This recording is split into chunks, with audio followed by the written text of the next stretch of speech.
நம்ம வீடியோவை வந்து 2 லட்சம் பேர் பார்க்குறாங்க. 2 லட்சம் பேர் நம்மளோட ரசிகராக இருக்கிறாங்க. 2 லட்சம் பேர் நமக்கு தொண்டராகிடுவாங்க. நாளைக்கே நம்ம ஒரு கட்சியை ஆரம்பிச்சிடலாம் அப்படிதான் இருக்கிறான்.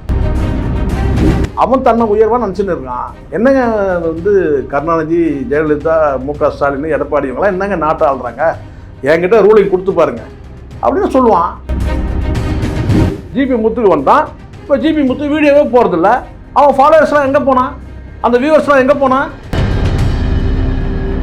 போடுறான் கமெண்ட்டில் எவ்வளோ பேர் போடுறான் நீங்களே பாருங்க.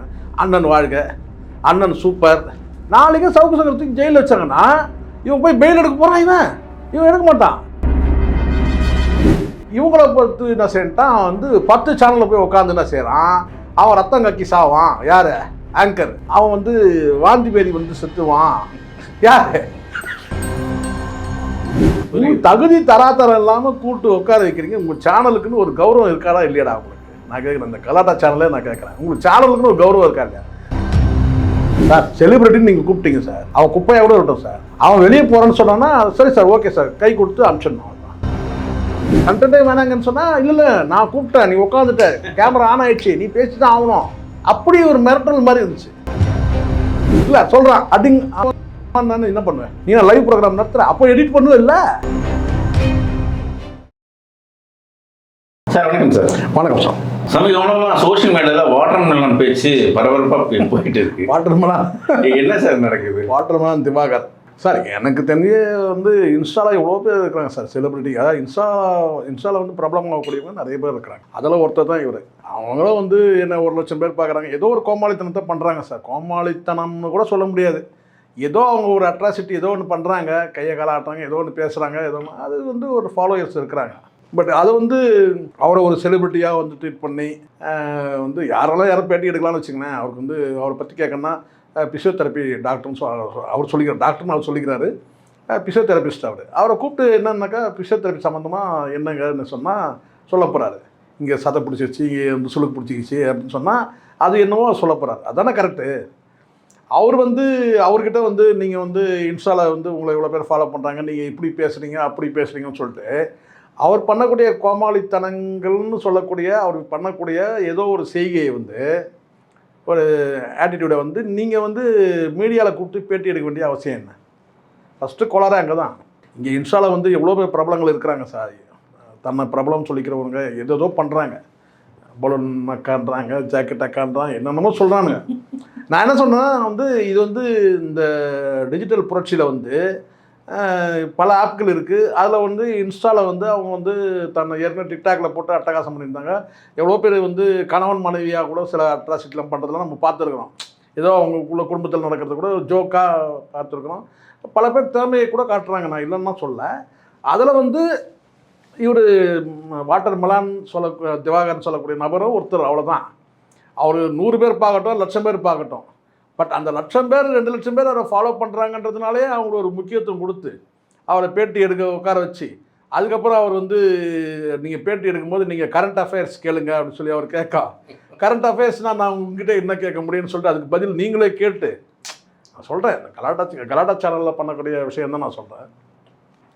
எதுக்காக வந்து ஒரு பிரபலமாக நீங்களே ஒருத்தரை முடிவு பண்ணி அவரை கூப்பிட்டு வச்சு பேசி அதுக்கப்புறம் அவர்கிட்ட ஒரு வந்து உங்கள் சேனல் பேருக்கு ஏற்ற மாதிரி அவர் கலாட்டா பண்ணி அதுக்கப்புறம் அவர் எழுந்து போய் நீங்கள் சொல்லலாம். என்னன்னு கேட்டினா, ஒரு கெஸ்ட்டை வந்து ஒரு சேனலுக்கு வந்து கூப்பிட்றீங்க சார், அவர் யாருன்னா இருக்கட்டும் சார், பிச்சைக்காரனை கூட கூப்பிட்டு வந்து உட்கார வைங்க.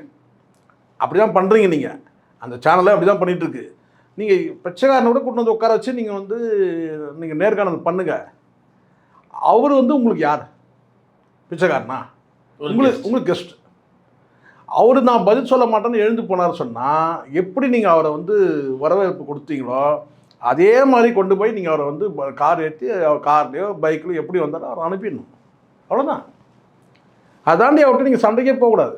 என்ன சார் அந்த அப்படி என்ன அசிங்கப்படுத்தினாங்க? இல்லை ஒன்றும் இல்லை. அவரை கூப்பிட்டு உட்கார வச்சு வந்து நீங்கள் இந்த மாதிரி ஒரு இதில் வந்து சூர்யா வந்து நீங்கள் வந்து பேசியிருக்கீங்களே அப்படிங்கும்போது ஆமாம்மா வந்து நான் வந்து அதுக்கு அவர் பதில் சொல்கிறாரு. அது சொன்ன உடனே என்ன சொல்கிறாருன்னு கேட்டால், நீங்கள் உங்களே ஒரு கற்பனை உலகத்தில் வாழ்ந்துட்டுருக்கீங்க. நான் என்ன கேட்குறேன், இங்கே எல்லாருமே ஒவ்வொருத்தரும் ஒரு கற்பனை உலகத்தில் தான் வாழ்ந்துட்டு இருக்கிறாங்க. இங்கே லூஸுனா எல்லாருமே லூஸ் தான் சார். இங்கே காது கேட்காத செவிடுனா எல்லாருமே இங்கே செவிடு தான். கண் பார்வையிலனா எல்லாருமே கண் பார்வை. இப்போ நான் கேட்டால் நான் ஒரு அளவுகோலில் கண்ணாடி போட்டிருக்கிறேன், நீங்கள் ஒரு அளவுகோலில் கண்ணாடி போட்டிருக்கீங்க. 2 பேருமே பார்வை இல்லாதவங்க தானே. கண்ணாடி கழட்டிட்டா உண்மை தானே. அது கொஞ்சம் தெரியுது, ஜாஸ்தி தெரியுதுலாம் வேறு. இப்போ நான் கண்ணாடி கழட்டிட்டேன், இப்போ அலை மோதுது, அப்போ என்கிட்ட கண்ணில் கோளாறு இருக்குல்ல. அதே மாதிரி நீங்கள் ஒரு அளவில் கண்ணாடி போட்டிருக்கீங்க. கண்ணாடியே போடாதவங்க கூட வந்து பார்த்திங்கன்னா உங்களுக்கு பார்வையெல்லாம் தெரியும், ஆனால் அந்த அளவுகோலில் கொஞ்சம் டிஃப்ரென்ஸ் இருக்கும் கண்டிப்பாக. காது கேட்குறதும் அப்படி தான். காது வந்து எவ்வளோ டெசிபல் கேட்குதுன்னு உங்களுக்கு தெரியுமா? 100க்கு 100 கிடையாது. இந்த காது வந்து ஒரு 75 60 இருக்கலாம், 70 இருக்கலாம், இல்லை 80 இருக்கலாம், இந்த சைடில் வந்து 90 இருக்கலாம், ஒரு வேரியேஷன் இருக்கும். இல்லை 2 காதுமே 90 இருக்கலாம். 100% வந்து டெசிபல் கேட்குன்னு சொல்ல முடியாது. காது எப்படியோ கண் எப்படியோ அதே மாதிரி தான் வந்து அறிவு சொல்கிறேன். இப்போ எனக்கு இருக்கிற அறிவு வந்து பார்த்தீங்கன்னா உங்களுக்கு கூடுதலாக இருக்கும், இல்லை சில விஷயங்கள் எனக்கு கூடுதலாக தெரிஞ்சிருக்கும். அப்போ சொல்லிட முடியுமா சார் இவர் வந்து 100% அறிவாளிங்க இவர், எனக்கு தெரிஞ்ச எவ்வளோ விஷயங்கள் உங்களுக்கு தெரியாமல், உங்களுக்கு தெரியாத விஷயங்கள் எனக்கு தெரிஞ்சிருக்கலாம். இங்கே அறிவு உட்பட, மூளை உட்பட, மூளை வளர்ச்சி உட்பட எல்லாமே வந்து இங்கே வந்து கேட்டிங்கன்னா டிஃப்ரென்ஸ் ஆகும் ஒவ்வொரு மனுஷனுக்கும். அது மாதிரி கேட்டிங்கன்னா அவன் ஒரு வகையான வந்து ஒரு வகையான கேட்டினா பைத்தியங்கன்னா சில பேர் நீங்கள் பார்த்துருப்பீங்க, நல்லா தான் இருப்பான், தெளிவாக தான் இருப்பான், ஆனால் வாயில் ஏதோ முணுமுணுத்துட்டு இருப்பான். அவன் வந்து அவனுடைய ஆட்டிடியூட் அது என்னன்னு கேட்டால் அவன் எவ்வளோ நினைக்கிறத வந்து அவன் உதடு பேசுது, அவன் அறியாமல் பேசுது, அவ்வளோதான். நாம் இதை வச்சு கேட்டால் அவன் மென்டலுங்க அப்படின்னு சொல்ல முடியாது. இங்கே எல்லாருக்குமே வந்து ஒரு கோளாறு வந்து ஒரு மனுஷனுக்கு இன்னொரு மனுஷனை டிஃபர் பண்ணும்போது கண்டிப்பாக அது வேரியேஷன் ஆகும். இங்கே வந்து சில பேர் வந்து தாழ்வு மனப்பான்மையில் சில பேர் இருப்பான், சில பேர் உயர்வு மனப்பான்மையில் இருப்பான். சில பேர் பேசும்போது சொல்லுவான், சார் உங்களெல்லாம் நான் கம்பேர் பண்ண நான் சின்ன பையன் சார் அப்படின்னுவான். ஆனால் மனசுக்குள்ளே என்னன்னு கேட்டிங்கன்னா வார்த்தை தான் அப்படி வருது தவிர அவன் தன்னை உயர்வாக இருக்கிறது தான் அப்படி சொல்கிறான். அதை நம்மக்கிட்ட சொல்லணும்னு நினைக்கிறான். என்ன சார் நீங்கள் சின்ன உங்களை போய் வந்து ஒன்றும் தெரியாதுன்னு சொல்லுங்க, உங்களுக்கு எல்லாம் தெரியும் சார் அப்படி சொல்கிறது, அதில் அவனுக்கு ஒரு சந்தோஷம். அவனே சொல்லுவான், சார் எனக்கெல்லாம் ரொம்ப விஷயம் தெரியாது சார், ஏதோ கொஞ்சம் சின்ன சின்ன விஷயங்கள் நமக்கு தெரியும் சார், உங்கள் அளவுக்கு நான் அறிவாளி இல்லை சார் அப்படின்வான். ஆனால் நம்ம சொல்லுவோம் என்னன்னு கேட்டான், என்னங்க அப்படி சொல்லிட்டீங்க, ஏன்னா எவ்வளோ நாலேஜ் இருக்குது உங்களுக்கு அப்படின்னு அவன் அதை வந்து கேட்கணும்னு ஆசைப்பட்றான். அவன் இப்படி வந்து தாழ்வு மனப்பான்மையும் உயர்வு மனப்பான்மையும் பல மனிதர்கள்கிட்ட இருக்குது. உங்ககிட்ட இருக்கிறது எனக்கு தெரியாது, என்கிட்ட இருக்கிறது உங்களுக்கு தெரியாது. நான் என்ன சில விஷயத்தில் நான் தான் வந்து பெரிய கில்லாடி அப்படின்னு நான் நினச்சிப்பேன். ஆனால் என்கிட்ட வந்து பார்த்திங்கன்னா எவ்வளோ மைனஸ் இருக்குதுன்னு சொல்லிட்டு உங்களுக்கு தெரியலாம், இல்லை உங்கள்கிட்ட எவ்வளோ ப்ளஸ் மைனஸ் இருக்குது எனக்கு தெரியும். ஆனால் எல்லா மனிதர்களுமே அவன் மனசில் வந்து கேட்டால் ஏதோ ஒரு மனப்பான்மையில் இருப்பான். ஒன்று இன்ஃபீரியாரிட்டி காம்ப்ளெக்ஸ், தாழ்வு மனப்பான்மையில் இருப்பான், இல்லைனா சுப்பீரியாரிட்டி காம்ப்ளெக்ஸ், இல்லை உயர்வு மனப்பான்மை. எல்லாரும் நான் உயர்ந்தவன், நான் கெத்தானவன் அப்படின்ற ஒரு எண்ணம். அப்படி ஒரு நபர் தான் இந்த வாட்டர்மெலான் திவாகர். அவருடைய இன்ஸ்டாவில் வந்து அவர் தன்னை வந்து உயர்வாக போட்டுக்கிறாரு. அவர் கூத்தடிக்கிறாரு, கும்மாளம் போடுறாரு, டான்ஸ் ஆடுறாரு, தரையில் தண்ணியில் நீச்சல் அடிக்கிறாரு, ஏதோ ஒன்று பண்ணுறாரு சார். ஆனால் அவரை பார்க்குறாங்களா? அவரை ஃபாலோ பண்ணுறாங்க. ஃபாலோ பண்ணுறவங்களாம் வந்து நம்ம ஃபாலோ பண்ணுற மீன்ஸ் எப்படின்னு கேட்டிங்கன்னா, இப்போ வியூஸ் பண்ணுறவங்கன்னு கேட்டால் கிட்டத்தட்ட 2 லட்சம் பேர்னாக்கா, அப்போ 2 லட்சம் பேர் ஃபாலோ பண்ணுறாங்க. எந்த வீடியோ போட்டாலும் அந்த வந்து வீடியோவை வந்து 1 லட்சம் பேர் பார்க்குறாங்கன்னு சொன்னால் அவங்க ஃபாலோயர்ஸ்னு அர்த்தம். இந்த வியூஸ்னால் என்னென்னு சொல்லுவேன், வியூவர்ஸ்னால் என்னென்னா ஒரு வீடியோ பார்க்குறவங்க வியூவர்ஸ் சார். ஆனால் தொடர்ச்சியாக வந்து அவருடைய வீடியோ ஒருத்தன் பார்க்குறான்னு சொன்னால் அவங்க ஃபாலோயர்ஸ். அப்போது ஒரு அப்ராக்சிமேட்டாக அவருடைய போட்டார்னா 1 லட்சம் பேர் 2 லட்சம் பேர் அவர் வீடியோவை பார்க்குறாங்கன்னா அப்போ அந்த 2 லட்சம் பேர் வந்து ஃபாலோ பண்ணுறாங்கன்னு அர்த்தம், பின்தொடர்றாங்கன்னு அர்த்தம். தொண்டர்கள் கிடையாது, ரசிகர்கள் கிடையாது. அதை முதல்ல புரிஞ்சுக்கணும். முதல்ல இங்கே பல பேருக்கு அந்த அந்த என்ன சொன்ன அந்த ஒரு எண்ணத்தில் இருக்கிறாங்க பல பேர். என்னென்னா நம்ம வீடியோவை வந்து 2 லட்சம் பேர் பார்க்குறாங்க, 2 லட்சம் பேர் நம்மளோட ரசிகராக இருக்கிறாங்க, 2 லட்சம் பேர் நமக்கு தொண்டராகிடுவாங்க, நாளைக்கே நம்ம ஒரு கட்சியை ஆரம்பிச்சிடலாம் அப்படிதான் இருக்கிறான். ஏன்னா நமக்கு வந்து ஃபாலோயர்ஸ், அவங்க நம்மளை பின்தொடர்ந்துடும். ஃபாலோவர்ஸ்னால் அப்படி கிடையாது. இப்போ நான் கேட்குறவன் கேட்டால் வந்து சவுக்கு சங்கர் வந்து ஜெயிலுக்கு போயிட்டார். இன்றைக்கி அவர் வீடியோ 4 லட்சம் பேர் பார்க்குறான்னு வச்சுங்க, 3 லட்சம் பேர் பார்க்குறான், ஆவரேஜாக ஒரு 3 லட்சம் பேர் ஒரு வீடியோ போட்டால் பார்க்குறான்னு சொன்னால் அவர் ஜெயிலுக்கு போகும்போது அந்த அந்த வியூவர்ஸ்லாம் என்ன பண்ணான், அந்த ஃபாலோவர்ஸ்லாம் என்ன பண்ணான்? ஜெயில் வாசலில் போய் உட்காந்துட்டானா எங்கள் சவுக்கு சங்கரை வந்து ரிலீஸ் பண்ணுங்கன்ட்டு? கிடையாது. அவன் வேற ஒரு வீடியோ பார்க்க ஆரம்பிச்சிட்டான். எது அவன் எப்படா ஜெயிலேருந்து வர்றது, எப்படா வீடியோ போகிறது அப்படின்ட்டு அவன் வந்து வேறு காந்தாராஜை பார்க்க ஆரம்பிச்சிட்டான். வந்து வேறு பத்திரிகையாளர்கள் எவ்வளோ பேர் இருக்கிறாங்க அவங்கள பார்க்க ஆரம்பிச்சிட்டான். இங்கே புரிஞ்சுக்கணும் முதல்ல, வீவர்ஸ் தான். வியூவர்ஸ் வந்து தொடர்ச்சியாக உங்கள் வீடியோ பார்க்குறேன்னா அவன் ஃபாலோனா உங்களை பின்தொடர்ந்து உங்கள் வீடியோவை பார்க்குறான். அதுக்காக நீங்கள் பெட்ரூம் போகிறீங்களா பாத்ரூம் போகிறீங்களான்னு சொல்லிட்டு உங்கள் பின்னாடி வரல. வீடியோ போடும்போது அவன் வரான். இந்த கிறுக்க என்ன வந்து பேசுகிறான் பார்க்கலாம், இந்த பைத்தியம் என்ன பேசு பார்க்கலாம் அப்படின்னு சொல்லிட்டு திவாகரன்கிட்ட வரான். அவ்வளோதான். ஜிபி முத்துக்கு வந்தான். இப்போ ஜிபி முத்து வீடியோவே போகிறதில்ல. அவன் ஃபாலோவர்ஸ்லாம் எங்கே போனான், அந்த வியூவர்ஸ்லாம் எங்கே போனான்? திருச்சி பக்கம் போயிட்டான். அவ்வளோதான். நான் சொல்ல புரியுங்களா? ஸோ இதெல்லாம் வந்து சோஷியல் மீடியாவில் சகஜமான விஷயம் சார். சினிமா பையன் சோஷியல் மீடியாவில் இருக்காங்க சார். அவங்ககிட்ட மில்லியன் கணக்கில் ஃபாலோவர்ஸ் இருக்காங்க. காரி துப்புறான். டேய் நீங்கெல்லாம் யாரா என்ன பின்னாடியே வர்றீங்களா? அதுதான் சார். இப்போ நல்லா பண்ணுங்க. இப்போ நான் சினிமா தியேட்டர் எடுத்துங்க. சினிமா தியேட்டரில் 2.5 மணி நேரம் வந்து படம் பார்க்குறான். 2.5 மணி நேரம் படம் பார்க்குறான், கை தட்டுறான், எல்லாம் முடிஞ்சதும் வந்து தேட்டர் விட்டு வெளியே வந்துடுறான். அடுத்த செகண்ட் எங்கே சார் போகிறான் அவன்? அவனோட வேலையை பார்க்க இல்லை, மறுபடியும் வந்து என்ன செய்யறான்னு கேட்டிங்கன்னா வந்து அடுத்த ஷோக்கு வந்து பார்க்குறான். அவன் போயிட்டு வீட்டில் போய்ட்டு அவன் வேலையை பார்க்க ஆரம்பிச்சிருவான். சவுக்கு சங்கர் வந்து ஜெயிலில் இருக்கும்போது அந்த ஃபாலோவர்ஸ்லாம் என்ன பண்ணியிருக்கணும்? எப்படியா எங்கள் சவுக்கு சங்கர் வந்து இப்போ போடுறான் கமெண்ட்டில் எவ்வளோ பேர் போடுறான் நீங்களே பாருங்க. அண்ணன் வாழ்க, அண்ணன் சூப்பர், அண்ணன் வந்து வந்து பிரமாதமாக பேசுகிறீங்க, அண்ணன் உண்மையை தோலுடிச்சு காட்டிங்க, ரொம்ப நன்றி அண்ணா அப்படின்னு எல்லாம் போடுறாண்ணா. நாளைக்கு சவுக்கு சங்கரத்துக்கு ஜெயிலில் வச்சாங்கன்னா இவன் போய் பெயில் எடுக்க போகிறான். இவன் எடுக்க மாட்டான். ஏதாவது ஒரு எவ்வளோ சேனலில் நீ பதிவு பண்ண முடியும்? இல்லை, திரும்பி வரும்போது தான் அவர் போடுவான். அதுதான் சார். அதுதான் அவனுக்கு என்னென்னா, அவனுக்கு 2.5 மணி நேரம் 2 மணி நேரம் 1 மணி நேரம் அவனுக்கு டைம் பாஸ் ஆகுது. அவ்வளோதான். பார்க்குறவங்களாம் வியூவர்ஸ்லாம் தொண்டர்கள் கிடையாது, ரசிகர்களும் கிடையாது. வியூவர்ஸ் அவன் தொடர்ச்சியாக பார்த்தோன்னா ஃபாலோவர்ஸ். சேனல் நடத்துறவங்க இவங்களுக்கு எங்கே சார் போச்சு? யார் பேசணும்? அதுதான் சார் நான் சொல்கிறேன். அவன் பைத்தியம். அவனை போய் 2 லட்சம் பேர் அவனை வந்து வியூவர்ஸ் இருக்கிறாங்கன்றதுனால வியூவர்ஸ் தானே காசுங்க. அவனோட வியூவர்ஸ் எல்லாம் இவங்க வந்துவாங்கன்னு நினைப்பில் அவனை கூப்பிட்டு உட்கார வச்சு அவங்கள கலாய்க்கிறன்ற மாதிரி கலாய்ச்சிட்டு அவன் என்ன பண்ணிட்டான், இவங்கள பொறுத்து என்ன செய்யட்டான், வந்து 10 சேனலில் போய் உட்காந்து என்ன செய்கிறான், அவன் ரத்தம் கக்கி சாவான். யார்? ஆங்கர். அவன் வந்து வாந்தி பேதி வந்து செத்துருவான். யார்? இப்போ சொல்லாது தெரியுமா சார்? இந்த சின்ன கல் எடுத்து தொடச்சா கையெல்லாம் ஆகிடும்னு சொல்லி ஒரு கிராமத்தில் ஒரு பழமொழி சொல்லுவாங்க. தகுதி தராதரம் இல்லாமல் கூப்பிட்டு உட்கார வைக்கிறீங்க. உங்கள் சேனலுக்குன்னு ஒரு கௌரவம் இருக்காடா இல்லையாடா உங்களுக்கு? நான் கேட்குறேன். இந்த கலாட்டா சேனலே நான் கேட்குறேன். உங்களுக்கு சேனலுக்குன்னு ஒரு கௌரவம் இருக்கா இல்லையா? பிச்சைக்காரன் வாந்தி எடுத்தால் கூட, பைத்தியக்காரன் வந்து கோமாளித்தனம் பண்ணால் கூட கொண்டு வந்து நீங்கள் வந்து அதை காட்டி காசாக்கணும்னு பார்க்குறீங்க. அதனுடைய விளைவு என்னாச்சுன்னா, அவனுக்கு இது வரைக்கும் வந்து பார்த்தீங்கன்னா ஒரு 1 லட்சம் பேர் இருந்திருப்பாங்கன்னு வச்சுங்க சார், ஃபாலோவர்ஸு, அதாவது வியூவர்ஸு. இப்போ இவனுங்க கூப்பிட்டு வச்சு இவனுக்கு பண்ண இதில் வந்து பார்த்திங்கன்னா, இப்போது எங்கள் சேனலில் போய் உட்காந்தாலும் 50,000 பேர் போயிடுது.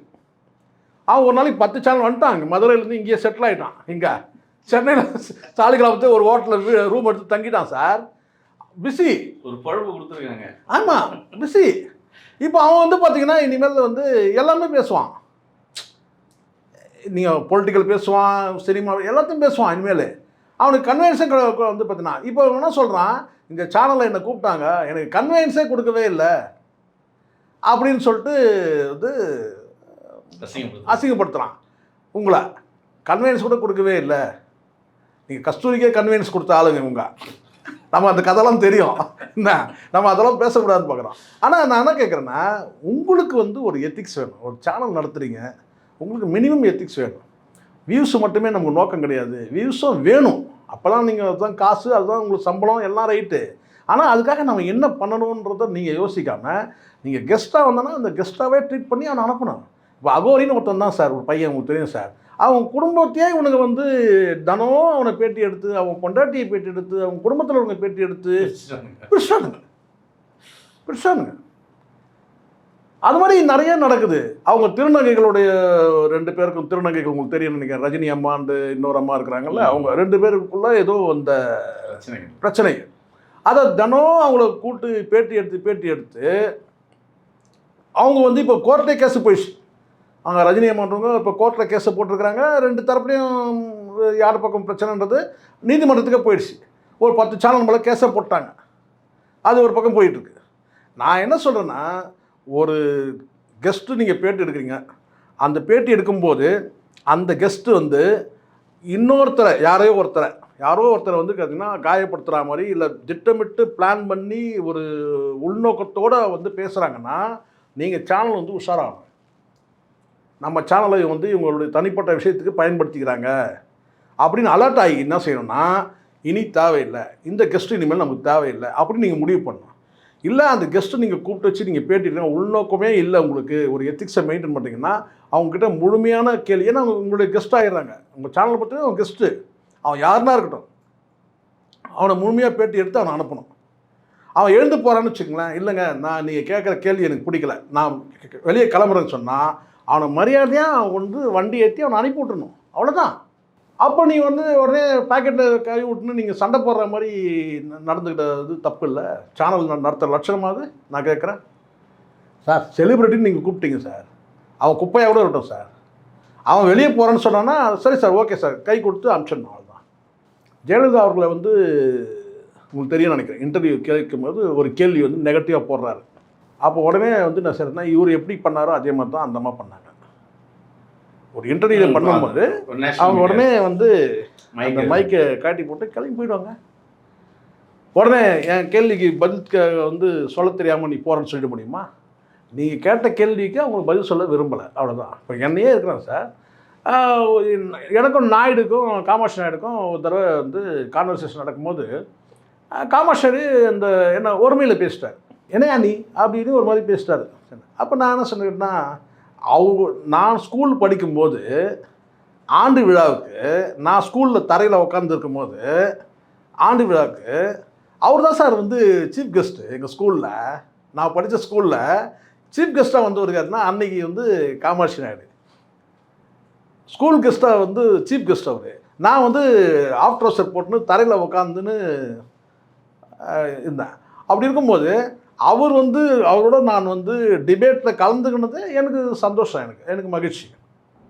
அப்போ அவர் வந்து ஒரு வார்த்தை வர்றாருன்னு வச்சுங்களேன், அவர் வந்து பார்த்தீங்கன்னா அவர் இந்த மாதிரி என்ன கேள்வி கேட்குறாரு. ஏன்னா நான் வந்து எனக்கு முடக்க அதை வந்து லாக் பண்ணிட்டோம். உடனே அவருக்கு இன்னும் சேர்ந்து கோபம், பதில் சொல்ல முடியாதுன்னு சொன்னேன், மைக்கை பிடிங்கி போட்டு என்ன கேள்வி கேட்குறேன்னு சொல்லிட்டு அப்போ வந்து நான் சொன்னேன், ஐயா வாங்க உட்காருங்க, நானே சொன்னேன் வாங்க உட்காருங்க சொல்லிட்டு அப்புறம் மறுபடியும் அவர் உட்கார வச்சு அந்த நிகழ்ச்சி முடித்தோம். பதிலுக்கு நம்ம வந்து என்ன நீ வந்து என்ன வந்து பார்த்தீங்களா அப்படின்னா பார்த்தீங்களா அப்படிலாம் இல்லை, நமக்கு ஊமை குத்தா குத்தணும், அந்த குத்தந்து அவருக்கு தெரிஞ்சிச்சு, அதனால வந்து கூப்பிட்டு உட்கார வச்சு மறுபடியும் முடிச்சுட்டு தான் அமிச்சோம். அது மரியாதை. இது நான் அதே மாதிரி முக்தார்கிட்ட வந்து ஒரு இன்டர்வியூவில் வந்து முக்தார் வந்து என்னை காயப்படுத்துகிற மாதிரி தான் கேட்டார் சில கேள்வி. நான் கோவப்படவே இல்லை, பதிலுக்கு அவருக்கு என்ன ரிப்பீட்டர் வந்து என்ன கொடுக்கணுமோ கருத்தியெல்லாம் நான் பதில் திருப்பி அடித்தேன். அங்கேயே நடந்துச்சு. அவர் அதை கட் பண்ணார். சேனல் அவர்கிட்ட இருக்குது, அவர் தான் வந்து அவர் கையில் தான் எடிட்டர் இருக்காங்க, ஆங்கர் எல்லாமே அவர் தான். ஸோ நான் ஒரு இன்டர்வியூ நான் போய் இன்டர்வியூ கொடுக்குறேன், அவ்வளோதான். நான் பேசின பல பாகங்களை கட் பண்ணிட்டார். அவர் பல இடங்களில் வந்து பார்த்தீங்கன்னா அவர் வந்து திக்கும் காடி போயிட்டார் நான் சொன்ன பதிலுக்கு, நான் திருப்பி கேட்ட கேள்விக்கு. ஆனால் அதெல்லாம் வரவே இல்லை, எடிட் பண்ணிட்டார். நான் என்ன கேட்குறேன்னா, இது லைவ் ப்ரோக்ராம் கிடையாது, இது இன்டர்வியூ தான். ஒருவேளை அவர் வந்து நீங்கள் கேள்வி கேட்டு அவர் எழுந்து போனால் கூட, சார் ப்ளீஸ் உட்காருங்க சார், உட்காருங்க சார் உட்காருங்க, இல்லை அவர் திட்டமிட்டு இல்லைங்க நான் போகிறேங்க நான் கிளம்புறேங்க அப்படின்னு சொன்னார்னா அவர் அனுப்பிச்சி விட்றணும், அவ்வளோதான். அதுக்கப்புறம் நீங்கள் வாக்குவாதம் பண்ணி நான் கேட்ட கேள்விக்கு உனக்கு பதில் சொல்ல தெரியல, நீ அவரை அவமானப்படுத்துகிற இவரை அவமானப்படுத்துகிறன்னா, இங்கே எல்லாரும் வந்து பார்த்தீங்கன்னா வந்து ஒருத்தர் சாடிட்டு தான் இருக்கிறாங்க. இப்போ நீங்கள் வந்து யாரையும் காயப்படுத்தவே இல்லையா நான் கேட்குறேன். இதே வந்து இதே கலாட்டா சேனல் வந்து ராதா ரவிக்கிட்ட போய் பேட்டி எடுக்கும்போது ஃபீமேல் ஆங்கர் வந்து அவங்க நெகட்டிவான கேள்வியில் அவரை சார்ஜ் பண்ணுற மாதிரி கேள்வி கேட்டாங்க சின்மயி விஷயத்தில். அவர் என்ன சொல்லிட்டாரு, கோர்ட்டில் கேஸ் இருக்குமா அப்படின்ட்டார். ஸோ நீங்கள் கேட்குற கேள்வி வந்து நீங்கள் உங்கள் மனசில் நீங்கள் என்னென்னு கேட்டால் நம்ம பெரிய கிளவரு, நம்ம தான் பெரிய அப்பாட்டக்கர்னு நினச்சிக்கூடாது. இல்லை நான் இப்போ ஒரு கேள்வி கேட்குறேன்னா அது நீங்கள் கண்டிப்பாக பதில் சொல்லணும்னு அவசியம் கிடையாது. நான் என்ன சொல்கிறேன்னா, இல்லை சார் எனக்கு இந்த பதில் இருக்கிறான் முடிஞ்சு போச்சு, கண்டென்ட்டே அவாய்ட் பண்ண முடியும். நீங்கள் கேட்குற கேள்வி மட்டும் இல்லை, இந்த கண்டென்ட்டே வேணாங்கன்னு சொன்னால் இல்லை நான் கூப்பிட்டேன் நீ உட்காந்துட்ட கேமரா ஆன் ஆயிடுச்சு நீ பேசி தான் ஆகணும், அப்படி ஒரு மிரட்டல் மாதிரி இருந்துச்சு. போகிறாரா, சரி சார் ஓகே சார், அதுதான் ஆங்கரோட டீசெண்டான அப்ரோச். அதுதான் என்னன்னு கேட்டால் ஓகே சார் அவன் குப்பையா இப்போ நான் இப்போ போயிட்டு இருக்கு சார் வேணாம் சார் சொல்லுங்க சார் அப்படின்னா இப்ப பேசக்கூடாது சார். வேணாம் சார். அவ்வளோதான் இப்ப இது நான் ப்ரோமோல அப்போ வந்து உடனே வந்து பேக்கெட்டில் வந்து வைரல் ஆகும். பயந்துட்டேன், நான் கேட்ட கேள்விக்கு பதில் சொல்ல துப்பு இல்லை உனக்கு அப்படின்னு சொல்ல முடியுமா சார்? இப்போ நான் கேட்குறேன், உட்காந்துட்டு கேட்டேன், நீ என்ன லைவ் ப்ரோக்ராமாக நடத்த? லைவ் ப்ரோக்ராம் நான் என்ன பண்ணுவேன்? நான் கேட்குறேன், அவனே பேசுகிறான்னு வச்சுங்களேன், இல்லை சொல்கிறான் அப்படின்னு சொல்லிட்டு டேய் அப்படின்னு நான் சொல்கிறேன்னு வச்சுங்க, அப்போ என்ன பண்ணுவ நீ நான் லைவ் ப்ரோக்ராம் நடத்துகிற? அப்போ எடிட் பண்ணுவேன் இல்லை? அந்த மாதிரி வந்து கேட்டிங்கன்னா உட்கார வச்சு கேள்வி இது லைவ் ப்ரோக்ராம் கிடையாது. இது வந்து என்னென்னா, நீ வந்து அதுக்கப்புறம் வந்து எவ்வளோ கட்டிங் போட முடியும், எடிட்டிங்கில் எவ்வளோ தூக்க முடியும், எல்லாம் பண்ணுற ஆளுங்க தானே. எத்தனையோ சேனலில் நான் எவ்வளோ நல்ல கருத்துக்கள் சொல்கிறேன் சார். இல்லை சார், இது வந்து அவரை இப்படி சொல்லியிருக்கீங்க, இது இவரை இப்படி சொல்லி கட் பண்ணியிருக்கிறாங்க. சரி போடா, கட் பண்ணி உங்களோட நீங்கள் அவ்வளோதான். நான் என்ன செய்ய முடியும்? உங்களை ஆம்பளை ஆக்கத்தான் என் வேலை. நான் ஆம்பளையாக இருக்கணுன்றது தான் என்னுடைய வேலை. உங்களை ஆம்பளை ஆக்கிறது என்னுடைய வேலை கிடையாது. எடுத்துல கட் பண்ணிங்க, எனக்கு என்ன வந்தது சொல்லிட்டு நான் பேச வேண்டிய கருத்தை நான் பேசிட்டு போயிடுவேன். ஓகே. ஸோ எனக்கு தெரிஞ்ச வரைக்கும் நான் சொல்கிறேன், திவாகர் யார் வேணால் இருக்கட்டும், அது வாட்டர் மெலான் திவாகராக இருக்கட்டும், அவரை வந்து வியூஸ் இருக்குது, அவருக்கு ஃபாலோயர்ஸ் இருக்கிறாங்கன்னு சொல்லிட்டு கூப்பிட்டு உட்கார வச்சு நேர்காணல் பண்ணிவிட்டு அதுக்கப்புறம் அந்தாலும் முறுக்கிக்கிட்டு கிளம்புறாருன்னு சொன்னால் அவரை சண்டை போடுற மாதிரி அப்ரோச் பண்ணது தப்பு. அனுப்பிவிட்டு போயிட்டு ரைட் ஓகே, அடுத்து உங்களுக்கு கஷ்டம் இல்லை, நீங்கள் தான் பிச்சைக்காரன் வாந்தி எடுத்தால் கூட வந்து ஷூட் பண்ணி போகிறது தான் உங்கள் வேலையை. எந்த எத்திக்ஸும் கிடையாது 2 சேனலுக்கு சார். ஒன்று நீங்கள் பேரை போட மாட்டீங்க, பி கூட போட்டுங்க. ஒன்று பெயின் உட்ஸு, இன்னொன்று கலாட்டா.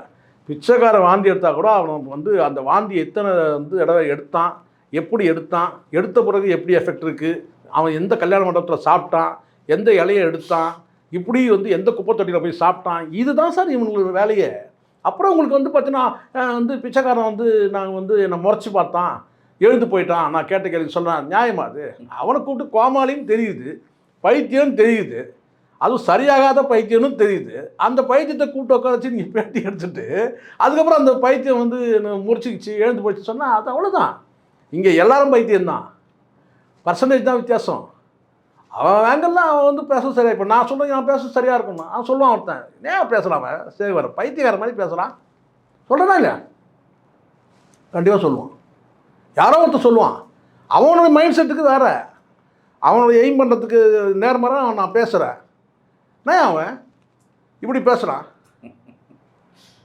நான் வந்து ஒரு ஆணவ கொலை நடந்துச்சு, அந்த உயிர் போன பக்கம் பேசாமல் 2 பேரண்ட்ஸுமே வந்து தப்பு பண்ணிட்டாங்க அப்படின்னு பேசுகிறான். அவன் உயிரே போயிடுச்சு ஒருத்தனுக்கு. அவனுக்கு என்ன பார்வை இருக்குது? அவன் சாதி பார்வை இருக்குது அவனுக்கு. அப்போனா வந்து இப்படி வந்து சில பேர் அவங்க கருத்து சொல்லுவாங்க சார். அதனால் வந்து இங்கே நாமும் ஒரு விஷயம் தெளிவாக இருக்கும். நீங்கள் நேர்காணல் பண்ணுறீங்கன்னா கூப்பிட்டு உட்கார வைக்கும் போதே நீங்கள் டிசைட் பண்ணுங்க, இது லைவ் ப்ரோக்ராம் கிடையாது, இவரை எதுக்காக கூப்பிட்டுருக்கோம், என்ன கேள்வியெல்லாம் இவர்கிட்ட கேட்கணும், அவ்வளோதான். நீங்கள் என்ன நினச்சிங்கன்னா அவனை வந்து காயடிச்சு அமிச்சிடலாம் அப்படின்னு நீங்கள் நினச்சிங்க. அவன் என்ன செய்யட்டான், நேராக போலீஸ் ஸ்டேஷனில் போய் அவன் பேசுனான்னா அவன் பேசினே இருப்பான், அவன் மட்டும்தான் பேசணும், மற்ற எவனும் பேச முடியாது. அவன் அந்த மாதிரி ஆள். இப்போ அவனோட நீங்கள் ஈடு கொடுக்க முடியாது. அவன் உடனே எடுத்துட்டான் ஃபோனை எடுத்து, இங்கே பாருங்கள் இந்த சேனல் வந்து என்னை வந்து கூப்பிட்டு வச்சு என்னை அசிங்கப்படுத்தினாங்க, கன்வீனியன்ஸ் கொடுக்காத கதைலாம் வருது இப்போ தான்.